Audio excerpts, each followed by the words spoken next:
पलाफश, जिसे दुनिया हल्सा या तेनुआलोसा इलीशा के नाम से जानती है, साउथ एशिया की एक मशहूर और मुख्तलिफ मछली है। ये हीरंग फैमिली से ताल्लुक रखती है और अपनी खास आदत की वजह से मशहूर है कि ये समंदर से दरिया की तरफ उलटी समत सफर करके अंडे देती है। ये सफर बहुत लंबा और मुश्किल होता है, लेकिन ये अपनी नस्ल को बरकरार रखने के लिए जरूरी है। पलाफश का गोश्त नरम, मुलायम और खुशबूदार होता है। इसके अंडे, जिन्हें संधि में आनी कहा जाता है, बहुत मज़ेदार समझे जाते हैं। लोग पलाफश को मुख्तलिफ तरीक़ों से पकाते हैं, स्टीम करके, फ्राई करके या चावल के पुलाव के साथ। ये उसे सिर्फ एक खाने का जायका नहीं बल्कि कल्चर और रिवायत का हिस्सा बनाता है।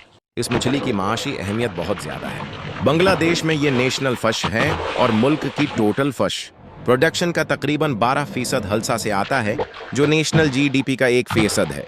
यहाँ 450,000 लोग सीधा शिकार पर इन्हिसार करते हैं और 4 से 5 मलीन लोग उसके ट्रेड में शामिल हैं।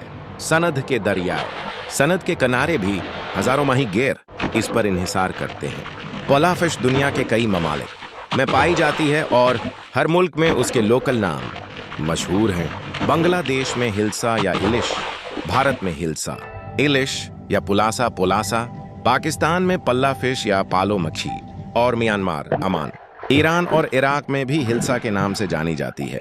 ये मछली सिर्फ जायका और खुराक के लिए नहीं बल्कि फितरत में भी अहम किरदार अदा करती है। समंदर से दरिया की तरफ सफर दरियाओं के इकोलॉजिकल सिस्टम को मजबूत बनाता है। इस सफर के दौरान पलाफिश दरियाओं के रास्ते और पानी की क्वालिटी का ख्याल रखती है और ये मछली अपनी नस्ल को बरकरार रखने के लिए तमाम चैलेंज का सामना करती है जो रास्ते में आते हैं।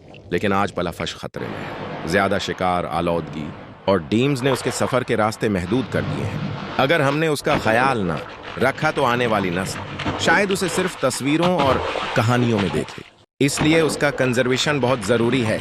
पलाफिश सिर्फ एक मछली नहीं बल्कि एक वर्ता है। ये हमें सिखाती है कि कुदरत के वसाइल सिर्फ हमारे जायके के लिए नहीं बल्कि जिंदगी के तवाज़ुन और कल्चर के लिए भी हैं। उसकी हिफाजत, आबादी और रहने के माहौल का ख्याल रखना हम सब की जिम्मेदारी है। अगर हमने ये जिम्मेदारी समझी तो पलाफिश की नस्लें हमारे दरियाओं और समंदरों में हमेशा जिंदा रहेंगी। आखिर में पलाफिश सिर्फ एक खाने का जायका नहीं बल्कि कल्चर, ट्रेडिशन और नेचर का एक अनमोल हिस्सा है जो साउथ एशिया के हर कोने में अपनी पहचान बनाए रखता है।